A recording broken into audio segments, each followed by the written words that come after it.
Hi guys, welcome back to our channel. இன்றைக்கி நம்ம சேனலில் என்ன ரெசிபி பார்க்க போகிறோன்னா மிளகாய் கிள்ளி போட்ட சாம்பார். ரொம்ப சிம்பிள் அண்ட் டேஸ்ட்டி எப்படி செய்யறதுன்னு பார்க்கலாம். நான் இன்றைக்கி பார்த்திங்கன்னா மெஷரிங் கப்பில் 1/3 கப்பு பருப்பு ஒரு 1 ஹவருக்கு முன்னாடி நல்லா ஊற வச்சு எடுத்து வச்சுருக்கேன். இதில் 2 வகையான பருப்பு நான் ஆட் பண்ணியிருக்கேன். சாதா பருப்பு, அதுக்கப்புறமேட்டு மைசூர் தால்னு சொல்லுவாங்க, அதுவும் ஆட் பண்ணியிருக்கேன். அதுக்கப்புறமேட்டு பார்த்திங்கன்னா தேவையான இன்க்ரீடியன்ஸ் பார்த்திங்கன்னா சின்ன வெங்காயம் ஒரு 10லேருந்து 15 எடுத்து வச்சுருக்கேன், 3 பச்சை மிளகாய், அப்புறம் 8 பல் பூண்டு, அப்புறம் பெருங்காயத்தூள், மல்லித்தூள், அப்புறம் 3 மீடியம் சைஸ் தக்காளி கட் பண்ணி வச்சுருக்கேன். இப்போ இது எல்லாத்தையும் நம்ம குக்கரில் போட்டு வேக தான் வைக்க போகிறோம். அப்படியே எதையும் நம்ம வதக்க போகிறதில்ல. ஸோ குக்கரில் நம்ம இப்போ எடுத்து வச்ச எல்லாத்தையும் நான் ஆட் பண்ணிட்டேன். வெங்காயம், தக்காளி, மிளகாய், பூண்டு எல்லாத்தையும் ஆட் பண்ணிட்டேன். மல்லித்தூள், பெருங்காயத்தூள் எல்லாமே ஆட் பண்ணிட்டேன். பருப்பு வேகும்போது எப்போதும் உப்பு ஆட் பண்ணாதீங்க. உப்பு ஆட் பண்ணிங்கன்னா பருப்பு சரியாக வேகாதுன்னு சொல்லுவாங்க. இது மூழ்கிற அளவுக்கு தண்ணி ஊற்றிட்டு நம்ம குக்கரை மூடி ஒரு 3லேருந்து 4 விசில் விட்டுக்கலாம். இந்த குக்கர் விசில் வரதுக்குள்ளே நம்ம இப்போ ப்ரக்கோலி ஸ்டிர் ஃப்ரை எப்படி பண்ணுறதுன்னு பார்க்கலாம். அதுக்காண்டி இன்றைக்கி பார்த்திங்கன்னா ஒரு ப்ரக்கோலி ஃபுல்லாக எடுத்து சின்ன சின்னதாக பிச்சு அதை பிளான்ச் பண்ணி எடுத்து வச்சுருக்கேன். இப்போ இதை ரொம்ப சிம்பிளாக செஞ்சிடலாம்.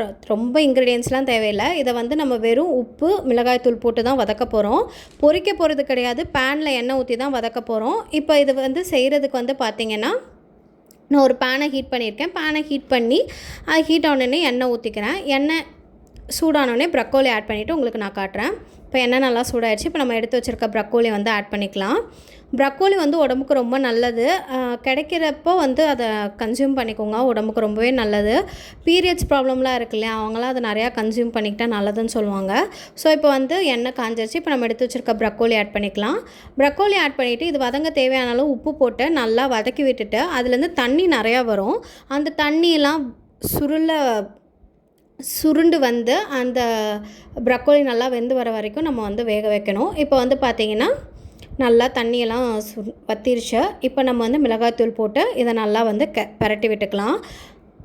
பரட்டி விட்டுட்டு அந்த மிளகாய்த்தூள் வாசம் போனதுக்கப்புறம் நம்ம ஆஃப் பண்ணிடலாம். அவ்வளோதான், ப்ரக்கோலி ஸ்டிர் ஃப்ரை ரெடி ஆகிடுச்சு. இது ரொம்பவே டேஸ்ட்டாக இருக்கும். எப்படி இருந்துச்சுன்னு செஞ்சு பார்த்துட்டு சொல்லுங்கள்.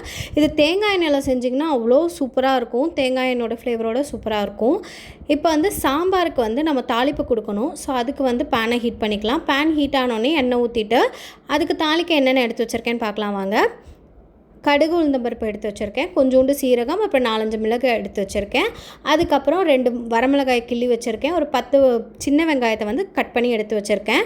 இப்போ காரத்துக்கு நம்ம சாம்பார் தூளோ மிளகாய் தூளோ ஆட் பண்ண போகிறதில்ல. நம்ம போட்டிருக்க மிளகாய், வரமிளகாய் மட்டும்தான். இப்போ நம்ம எண்ணெய் சூடானோ இது எல்லாத்தையும் நல்லா வதக்கி எடுத்துக்கலாம். இப்போ பேனில் பார்த்திங்கன்னா எண்ணெய் சூடாயிருச்சு. இப்போ நம்ம எடுத்து வச்சுருக்க கடுகு, அந்த சீரகம், மிளகாய் ஆட் பண்ணிக்கலாம். ஆட் பண்ணிவிட்டு வெங்காயம், வரமிளகா, அதுக்கப்புறம் நான் கருவேப்பிலை சொல்ல மறந்துட்டேன், கருவேப்பிலையும் ஆட் பண்ணிக்கோங்க.